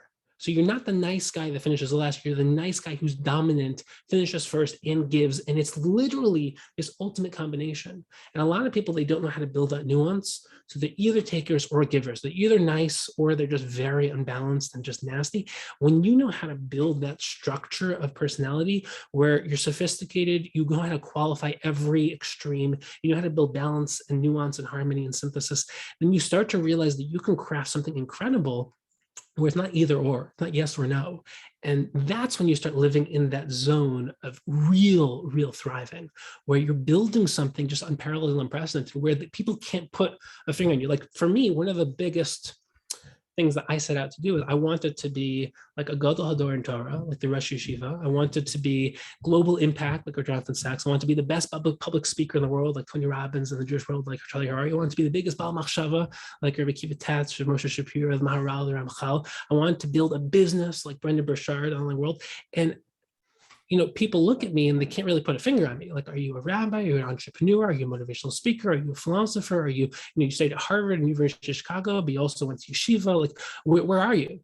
And it takes time for them to realize that you can't put a finger on it. Like, you're not this or that. You're not this or that. You're not this or that. You're just, I'm me. And when you build a life like that, where you just are always striving to put all those pieces together, you're never satisfied with like an unbalanced part of your life where I'm too nice or I'm too, I'm too, like, I don't know how to really come across in the way I want to come across here. But you're always building yourself. You're always nuanced. You're always qualifying yourself. You're so much more. People can't really put that finger and box you and say like, oh, this person's just this. Like, that's when you start to excel. And it takes time. But I think one of the greatest assets you have, and the greatest asset you have, is yourself, right? And the more you invest in yourself, the more you invest financially, time-wise, and really try to become everything that you're capable of becoming, you realize that you'll just soar. And the more you invest in yourself, the more you're going to want to give, because you're going to see people who just like everything that you have to offer, you can change their life. And they might not start out as clients, but they'll become clients, or they'll refer people who become clients, or down the line, they'll tell someone and that person will tell someone. And it always comes back. The more that you're investing in yourself and giving, it's the recipe for personal excellence and financial success. I think we'll end with that. I could not agree more. Everyone, thank you so much. I do want to say real quick, we have Mickey Cohn on here, the phone guy, and they're doing a really cool barbecue August 10th. If anyone's in the Rockland County, Mickey, where is it going to be? What's location? Yeah, hey guys, Mickey Cohn here. Thank you so much. It's going to be happening in Muncie in Congress Road. And all those that are sponsors or myself was an organizer, for those who want promo codes, we're willing to work with the people. It's going to be an amazing event. Awesome. So I'm going to be there. I thought I'd let you guys know, 200 to 300 business owners in the Muncie, Rockland County area. Anyone's in that area, I would love to see you guys in person. Obviously, I like doing in-person ones. We're going to do these virtual weekly, but if we can meet in person, I always enjoy that as well. Thank you, guys. We are going to be doing this again next week, and this is just a start. We're going to be in touch. If you're not in the WhatsApp group, let me know. I'll get you added, and we're going to continue pumping out content, adding value, and I appreciate you all being here very much. And this is just the beginning. Morty, thank you so much for inviting me. Thank you, guys. Rabbi Reich, when you rock Thank you, Rabbi. Amazing. See you Good guys to next see week. everyone here. You guys are the best. Thank you so much. Was beautiful. Joe, thank you for all of your help setting this Good up. to see you, Joe. And Rabbi Reichman, if you don't know Yerli, he's absolutely. You guys should do either a podcast or some kind of chat together. He's got so much value to share. I think the two of your minds together is going to be a cool thing. So just Yeah, wow. we're connected on LinkedIn a bit, but we Yes. definitely have to. We definitely have to. I didn't know if I was on in Olam Hazeh or in Olam Haba, so because it was mamish like Gan Eden. It was beautiful. Like But that's the goal. You know, Shabbos is Me'in Olam Haba, and then you bring Shabbos into the week. The whole week becomes Me'in Beautiful. Olam Haba. beautiful. Emma's like a real pleasure. Thank you so much. Oh, pleasure's Thank all you, mine. I know the event is Thank you, officially Mordecai. closed. Thank you, everyone. Thanks. Ah, good to Am see I you, still Jay. allowed to ask the question, even though officially the event is over? No. Oh, this is the after party. Of course, of course. All right, so here's my question. I'm a big believer. I love what you said. I say it all the time. Part of getting is giving, right? So like I have different things that I do. Part of it is LinkedIn to also grow my business, right? So let's say, for example, on my WhatsApp status, I'll usually devote once a week. I'll do free advertising for businesses. A person with me, I'm doing it because at the end of the game, I want to connect with businesses, but at the same time, it feels good when you help someone. Mhm. So is there the concept of like helping someone takes you a lot further and making a difference? Do you categorize that to say like, okay, this is my livelihood. Here I want to be more strict and business driven, but other things of volunteering are like, where's that gauge? How do you do that? That's a really good question. And I think you have to be careful. You have to be careful because you want to build, one of the most brilliant aspects when you pursue wisdom is you want to build categories of everything.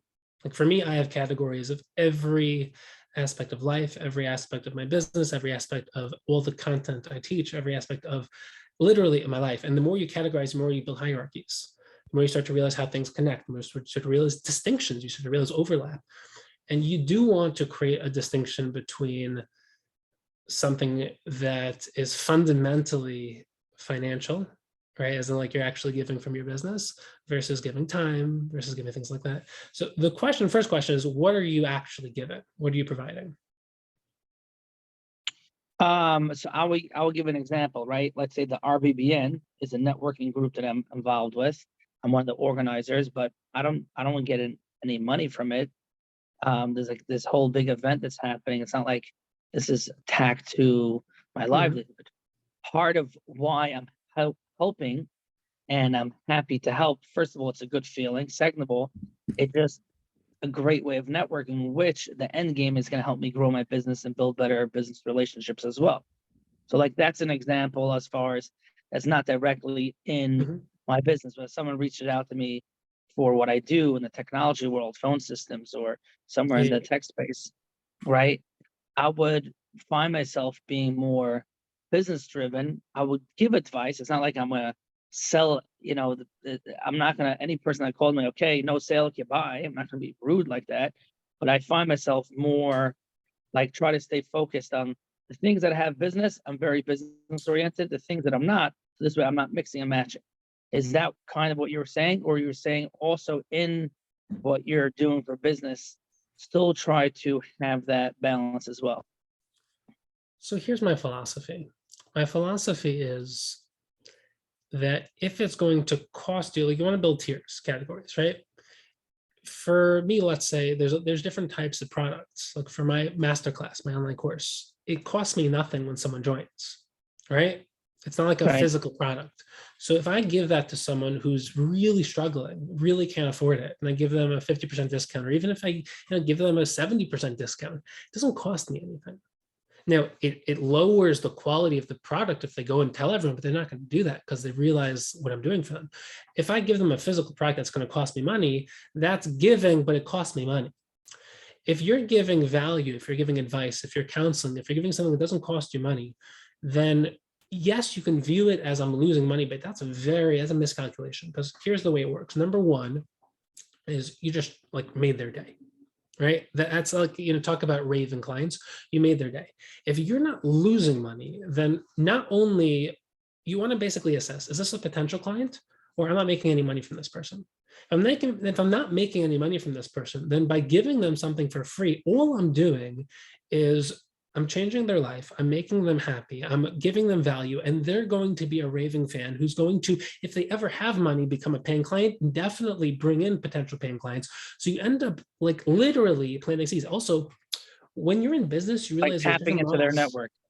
Yeah, and there's also different models of advertising, right? What do you pay for advertising? You pay money, literally pay money for this like ethereal thing of people seeing what you do, right? What's better than a literal, even if you're paying $50, $100, $1,000, depends on what you're doing. If you can change someone's life and they become a walking advertisement for you, that's an investment into your company. So it's all about categorizing branding and how you perceive what your investment is. Now, that's once again a little bit, you have to be careful, because then you're turning someone into a thing and you're viewing them as a walking advertisement, which can be dangerous. But from just a purely technical question of when you make, by the way, this is also, you can make a technical assessment, which is that this is the right decision to make.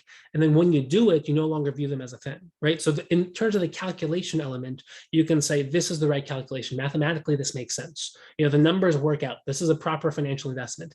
Then once you make that financial investment, you go back to being an emotional human being who actually sees a person as a person. Right. So, but if it's always technical and you always view people as things, you always say, like, how's this going to translate into making an income, and where's the monthly return, and where's how, then you basically become a calculator. And that's not a way to run a business, because business, this is literally what our entire community is built off of, is that business is fundamentally built off of real relationships. And if you want a thriving business, you want to be a human being who works with human beings, not a thing that works with things, not someone who is like, I am this brand who provides this value, which will change your life, and you pay me, I get paid, and we're all happy. That you can make a living, you definitely will make a difference, and you won't thrive.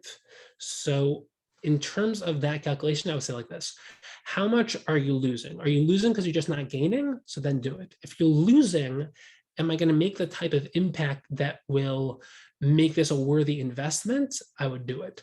If it's not a worthy investment, then you can also say, maybe I won't do it all the time, but if I really think that this is a worthy opportunity, or even if I'm just feeling like this is a worthy, like if this person really needs it, then I can get outside of the calculator part and I can do it. But when you have that mindset of, I'm not going to be a pushover, and I am going to take care of myself first, and if I don't have the means to do it, I'm not going to do it, then when you give, it can come from a place of real giving, and then you can do it in a way that actually works. No matter what you gain, the only question is the cost benefit. And I think that in general, the benefit always outweighs the cost, but you have to do that assessment. And then once you do the assessment, you can go all in into whatever you decide. Okay, awesome. I mean, there's a lot there. It's a lot to process, but that's kind of like a regular achas, my 2 cents. Okay. And just total random question about you. What got you into, I don't know if I should say this industry, because you already named that you have a lot of moving parts. Is this something you've always dreamed of doing in the sense of coaching, or? So that's a great question. So the story is basically like the hero story is very much my story. I was a normal kid and my life fell apart. And then I started to pursue greatness in Torah. I started to the only thing I want to do is to become a Talmud Chacham. And that's Gemara Be'in, that's Halacha, it's Machshava, Musar, Hashkafa, and really, really delving into Kol Torah Kula and wanting to give shirim. I wrote a sefer, but Baruch Hashem, it's a best-selling sefer, Machshava Be'in, inspiring gateway into deeper Torah thought. And that's all I want to do, is just teach, think, write. I can sit in a room all day, every day, and never talk to anyone and be totally happy. I'm that type of person. And then I wanted to change the world. I wanted to bring that to the world. I wanted to inspire, I wanted to have an impact. And I realized that to do that, I needed to build like a brand, a platform to share it. But to do that, I needed money. And there's 2 ways to do that. One is to find someone else to support you. But I talked, once again, that was the research part where I would speak to everyone. And they all said that if you want to do anything really significant, if you want to live out your purpose, you have to become financially independent. Because the moment that someone else finances you, they also control you. And in order to really support my vision, I built a business. And the business is a thought leadership business where I have, I impact tens of thousands of people on social media. That brings into my masterclass, my online course, Self-Mastery Academy, which is a 10-week course on self-development, leadership, and high performance. And then that also leads into speaking gigs on the circuit and going to different communities and speaking, and then high ticket coaching, where that's really where the biggest impact is had. And that's really where the that's the biggest impact. And that's obviously where you get paid the most. And that supports being Mechaber Sfarim, writing Sfarim, that supports teaching Torah. When I teach, I basically do it for free. I don't have to say like, oh, can you please give me money? Because that's not why I'm doing it. I'm getting money from the business, which allows me to then be very free in how, when, and where I do my impact. So, but the technical thing is that coaching is no different than everything else that I do. It's just one-on-one, and it's hyper-focused on results. So therapy, I often have the most therapeutic session that people have in their entire lives on our first call, right? Most people tell me like, this was like 10 years of therapy, because we're not just like going through soft talk. We go deep into who you are, how you think, how you got here, why you do what you do, where you want to go, why you want to go there. And we go literally to the very root of everything that you are. Very often people have all these walls that they kind of like no longer are in touch with that. So when we get back in touch with that, we can also figure out what's holding you back. And it's the deepest, most incredible process. I love coaching. I always tell coaches that if you do it right, you're literally, it's the best thing, because you're changing people's lives in the most incredible way, and you're getting paid to do it. And that's what everyone wants to do. And I happen to have devoted my life to becoming the best coach, and I truly believe that I am, incredible at what I do. And every single client that I engage with, I change their lives. But it started out purely for the sake of supporting my vision of inspiring the world, inspiring the Jewish people, and then transitioned to actually being something that I fundamentally love, and devoted my life to also becoming the best at. So it was a little bit of a, I didn't set out to do this. When I started college, I was actually pre-med. I was going to live a very, very normal life, and no real desire to be on the stage and change the world. But it's a little bit different than what you're doing now. A little different, but also like once you go on that journey, things evolve and change all the time. The goals will change as you change, and the goals create targets, which create the journey. And the more that you grow, the more you realize you can shift your goals and targets to continue to progress forward. So we're just getting started. Wow. I'm happy I asked that question. There's one thing you said in that where you were talking about independence, right?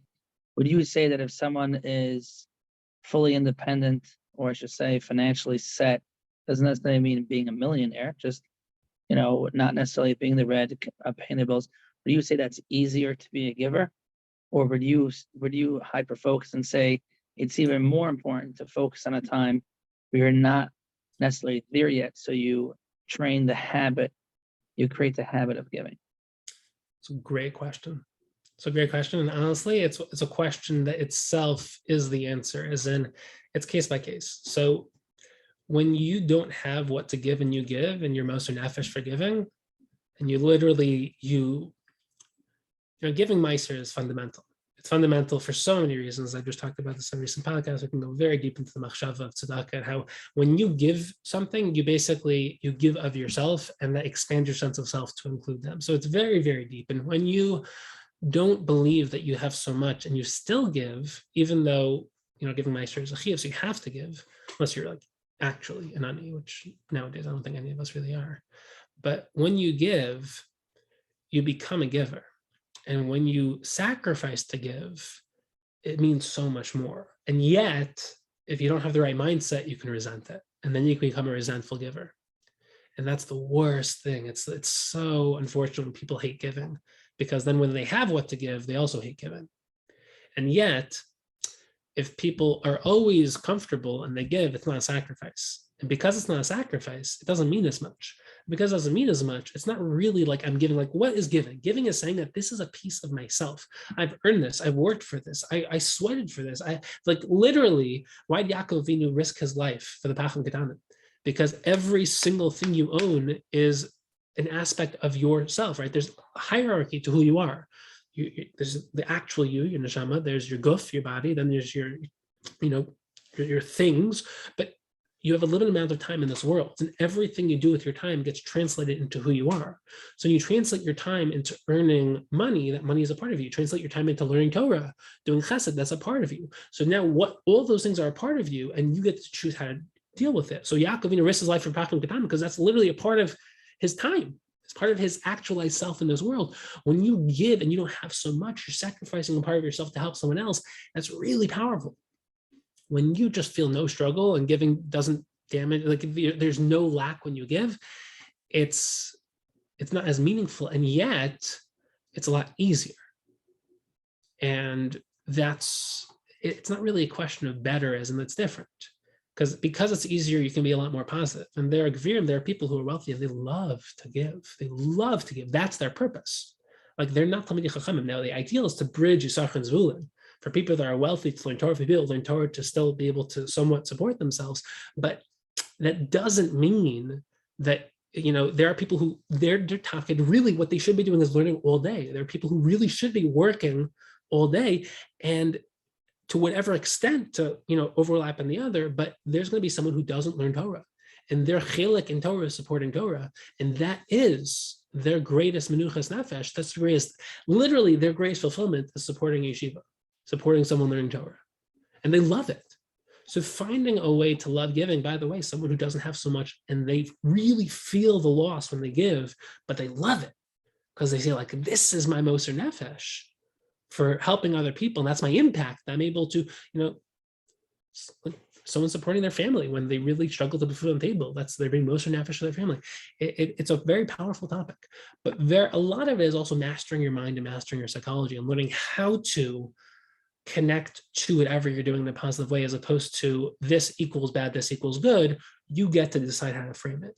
So that's very much, I kind of laid out the table in terms of the possibilities.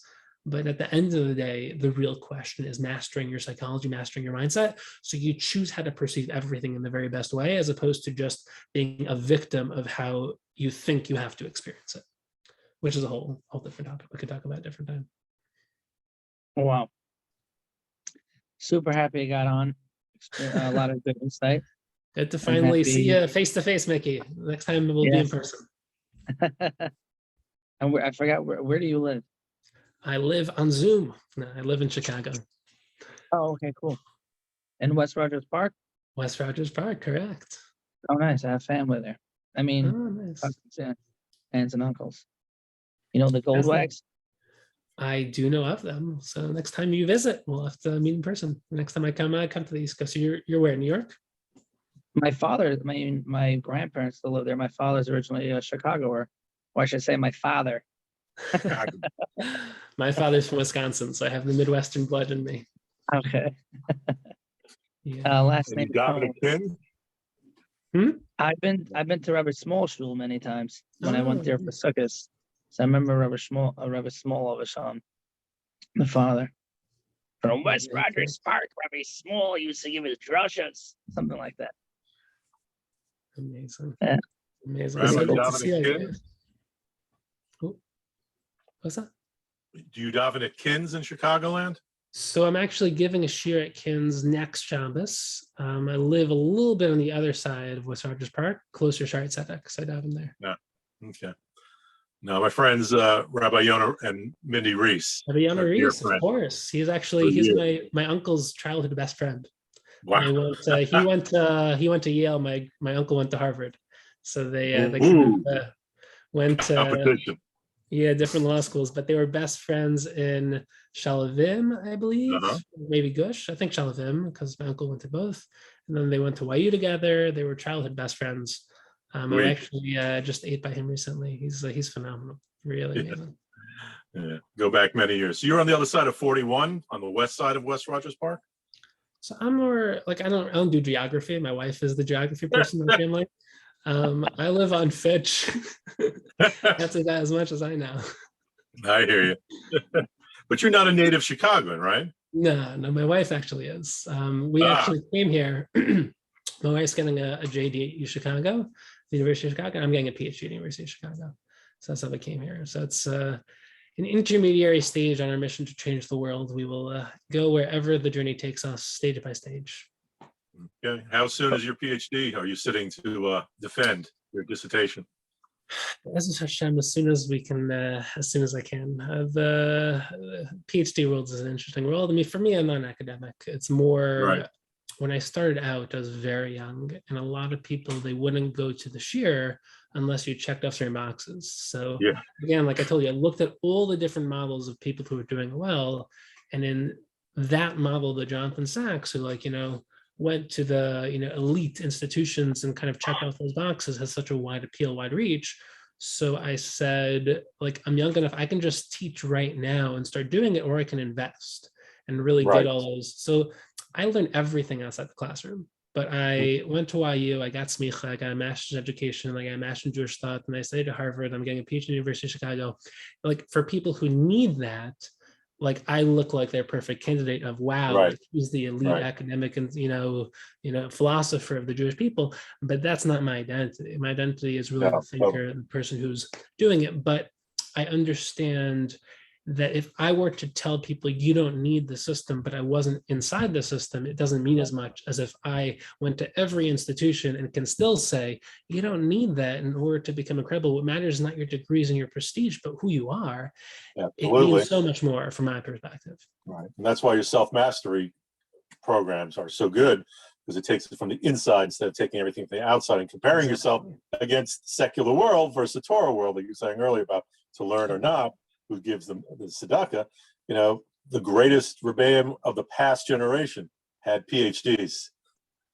Yeah, I Had mean, PhD. it's true. I mean, listen, Not the happening Rabbi anymore. Soloveitchik, Rav Hutner used to sit in philosophy courses in these academic institutions. There is what to gain. I mean, honestly, it was a different generation. Nowadays, the academy is so different than it used to be. The academy nowadays is literally like left-wing brainwashing, and it's Right. a different. It's a whole different discussion. But on that side, when you say brainwashing, if you have a core, again, I didn't have a day school education at all. If you have a core, If you have a core 100%. and family around you to guide you, which hopefully 70 or 80% of the Yidden in all the different places have, if you fall into the place of, I hate using the word modern Orthodox or Yeshivish or Hasidic, we're all Jews, one of the 12 tribes. If we're ever going to have octaves, we've got to put down all this external baloney and be who you are, a good Jew. I was just at Rabbi Kroner, the Westside Kollel, talking about that coming into 9 days, about have gratitude, like Rabbi Goldberg has some book for Tom, attitude with gratitude. If they would teach that part of in the schools across the board, for whatever secular education you want to call it, yeshiva education, it'd be so, like I walk in so many different communities and no one says good Shabbos first, younger or older. And it's one of my it just irks me so deeply. These are fundamental questions and issues which are not all fundamentally connected. Right. But in general, when you are so built from the inside out and you go into a system, like for me, I was at the age of 17, not very different than I am now. Right. And I went into every system I went into, literally everyone. So YU, even back in Shalom in Israel, YU, Smicha, all my degrees, and I extracted whatever I wanted from the system and then went and did my own. I was building most people, they become the product of the system they go into. And they're not self-aware enough to say, I want this, I don't want that. I'm going to build myself. I already know what I'm trying to get. They don't know what they want. So basically they become molded, and it could be amazing as it happens to be a perfect fit. Very often it's very crippling because they don't even know who they are, because the people who are molding them don't even know who they are. So it's like very, very contorted. But when that's why Rav Hutner would go sit in, like he wasn't learning as in like, I want to learn the truth, that's why I'm going to the academy. He was trying to like open his mind and get different angles and vantage points to build sophistication, how he would be mechaber Torah and teach Torah to his, and he would obviously tell a lot of his talmidim, don't do it. I mean, his daughter got a PhD at Columbia. So like there are a lot of different perspectives there. But at the end of the day, when you are pursuing Torah, when you're pursuing truth, when you believe modern orthodoxy is empty, it just means, have chaos, you do whatever you want. When you're Torah umada, as in I believe Torah and spirituality is the core of everything, and the physical world and physical wisdom is an expression, and learning science and philosophy and mathematics is an expression of Torah wisdom, which you're building upon it. learn mathematics. You're building on a base. to build. It's Absolutely. amazing. It's amazing to learn the Maharal, learn mathematics, because you learn the Rizal, learn quantum mechanics. It's mind blowing. But you have to have your head in the right place to do it right. And most people, they're looking for an excuse to do whatever they want, and that's when it becomes a problem. So when you're full focus as Emes and Torah and Avodas Hashem, and then you like, it's the same thing with business. Like the Gemara says, a lot of people, they try to learn Torah and do business and it didn't work. Right. So what do you have to do? You have to daven. Right. But what's that davening mean? It means I have to want, like I have to really avodas halev, avodas haratzon. It means I have to really want to have everything rooted in Torah and for the business to work with the Torah. Just doing both when they don't work in tandem, then when your life is fractured, the business takes away from your Torah. Your mind's not, when you're learning, when you're whatever learning you're doing, you're not really there, because how could you be? You have so many things you're working on. So until you learn how to master your mind and really want everything in that hierarchy for the right root, the right ikr, when you have the right ikr tuffle relationship, when you have the right ikr tuffle relationship, the tuffle becomes part of the ikr, but you have to still understand what the tuffle is. And if you think of business as equal to Torah, or you think of, you know, the university as equal to yeshiva, you are so broken that there's no way to do it right. And when you understand the hierarchy, then you can do it right. So we're not teaching people how to fundamentally, proactively utilize these things, which is why people who go to the university become broken and become confused, and people who don't, you know, are taught that it's evil. It's a much longer discussion, but in general, it's why leaders are individuals, because no one's systematically building nuance and sophistication. And one of the things that I try to do is to give everyone access to real wisdom, real ideas. That's the whole goal of my Sefer, is to bring the ideas that are they're usually inaccessible to normal people. People won't learn them in depth because it's just so, I'm not a philosopher, but if you can make it engaging, inspiring, and accessible, then everyone will learn it.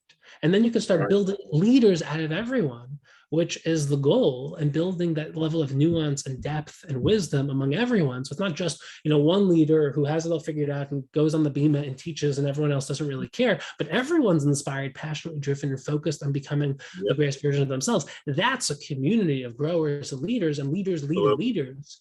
Like that's a dream. No, not true. And see, I think of Baal Shuva and come from a family of educators. So my grandfather was professor at Columbia, emeritus. When I look at inside, I originally thought it was an intellectual strength of Torah, because I grew up with zero Jewish education. I knew I'm Jew. I go back to Poland. That's not the problem. But until I went to Orsamak and learned, and I learned under Rabbi David Gottlieb, Derek Hashem. Okay, you know who he is. Yeah, of course. And Rabbi Chad and Rabbi Beryl Wine there. And I was very blessed at the time, 25 years ago, these men were there. But the challenge for me was when I came back to the Manhattan, and Rabbi Schwartz has been basically my Rav from Ohab Tzedek since 96. He once said to me, like about 2 months in, he goes, "You're not black and white." And that's all he had to say, because it wasn't that I was going for chumras and it wasn't going for machmir. It was just that spending time in Moldova for 5 months, the last month being a Badgerik for the Jewish Learning Exchange, it actually changed my look and sensitivity to the world from a Torah look, and also, which I've always tried since then, to saying I work for Hashem. When you say about, you know, giving and things, that was burned into me before I became observant. But after you go to yeshiva and spend a little time and being in different communities I've lived in, you know, like I adore Chicago. Even the winter is not bad. I guess you've been there for 1 or 2 winters. Yeah. But there's so many great people in West Rogers Parks. Like the other people I'll just share with, I don't know if you know Mitch and Amy Rose, who are Rabbi Gross's shul. On two-week to Louis, 2 week, right? 2 week, like that. So, and then Rabbi Zev Khan, he was in yeshiva. Of course, yeah. I was his go-to. I went to every other week to get money to go to the mail to bring back stamps for everybody who was still using stamps 25 years ago. And then Rabbi Garfinkel, I stood next to during Rosh Hashanah 25 years ago. And I've seen his path come back to Chicago and now doing his own thing. And the hardest thing to finish this thought about being Baal Shuva and the journey is that, yes, we do like I worked for Eish Torah before I went to Orsamat in New York. And one of the great rabbis I learned with or worked with was Rabbi Goldhar, who's this amazing memory expert and teaches that to everybody. But the essence from outreach in this generation is so sad that we're not we're in a spiritual holocaust, that we can't help people outside of a little space in work or place or something like that. Just do something like Steve Eisenberg, one of my role models for years, would do in his house, in his apartment, which I would move in after he left. He'd go at Purim and find the mezuzahs and leave shachamanos. It's just a simple thing like that, you know. And it's always the little things like Chabad does. This is an article, I don't know if you saw it, just recently posted in Lazarus. A person, I can't remember his name, talked about the conservative Jewish movement 1980 and what it is today, and why there's no Solomon Schechters left almost for teaching. And how do you teach Vidos? How do you teach Jewish history without a day school? 3 days a week does not work for 99% of the people out there, for sure. You know? So sorry for me to go on this tangent, but no, it's a powerful thing. Listen, first of all, the Ramchal of Kook would say that we're all Baalei Tshuva, right? Yes. The Gemara Nida says that we learn Kol Torah Kol in the womb, and the Vilna Gaon explains that it's not just Torah. It means like you learned the purpose of creation, but also your unique purpose. And the Malach hits us on the mouth, the angel makes us forget everything we learned so that we can come into this world and basically rediscover who we truly are. So if we're all Baalei Tshuva, the reason why Baalei Tshuva are amazing is because they know that they don't know. So they question everything. And because they're questioning, they're thinking, because they're thinking, they're deepening. And because they're deepening, they basically explore things and build a genuine relationship with every mitzvah, every concept, every aspect of Yiddishkeit. And yes, Nasa and Nishma, but Nishma means that basically it explains, you go deeper, you understand, you delve into. And when you start really not just doing, but thinking, it doesn't take away from the doing, it empowers it. It becomes a mitzvah lishma, it becomes a mitzvah with kavan, it becomes something that you're actually living, not just doing. And when you bring the base medrash into your life, and you start to live Torah, not just learn Torah, but you're living it because you're trying to transform the way you experience life, that's when things start to change. And that's, by the way, for sure, it's the most powerful way. It's when you start to build the understanding of nuance. You learn a sugi in chess. Every sugya, you start off with like, okay, it's this. No, it's this. What the Rambam says this. The Ramban says this. The Rishva says this. The Rashba says this. What is it? But then you start to realize that the way that the truth works in the realm of this world is that it's not oneness. It's not like there's one truth, but truth is fragmented, it's pieces. And there's a spectrum. And then when you learn a sugya, you realize that it's not A or B or C, but there's a spectrum to the sugya, and you start to understand and love the spectrum of ideas. So you flesh it out, you start to build it. You don't attach yourself to one and say everything else is wrong. You embrace the beauty and wisdom of the spectrum. And it's not to say everything's true, because there's a spectrum. So there's things that go past the spectrum that aren't true. But then you become a nuanced thinker who doesn't become opinionated in the sense that I repeat someone else's opinion. That's the only truth, the only possible truth, because that's the first opinion I ever heard. And I don't really think it out. So just adopting what other people told me. But I'm really building it. And that's when you start to love Torah, where it's not just rules and laws, but it's wisdom. And in every sugya in Shas and every sugya in Machshava, you start to delve into it and realize the brilliance and wisdom of how it's not just like the Rambam said this and the Ritva says this and Rashi reads it like this, but there's a sugya, and the sugya itself, it's Elu ve'elu divrei Elokim Chayim, that both approaches in the sugya are true because they're parts of the sugya. And when you put the parts and pieces together, you create the spectrum. It's why great thinkers are not visceral extremists. They're balanced, they're nuanced, they understand any potential argument, they understand other perspectives, and they don't take extreme approaches because they understand how to put all the pieces together. And like a chess master. And that's why, but Baalei Tshuva, I mean, some Baalei Tshuva are, you know, there's different types of Baalei Tshuva. They're the ones that like get fire and burn out. But when you're really trying to put it together, that's why it's a famous midrash. And Moshe Shapiro, I wouldn't be able to say this if Moshe Shapiro didn't say this, but a famous midrash that Yisro asked for one of Moshe's sons for Yisro to raise him. And to raise him and to serve all the different avodah, to serve with the Zara, to go and Moshe said yes. And Moshe Shapiro is like, how can you say that?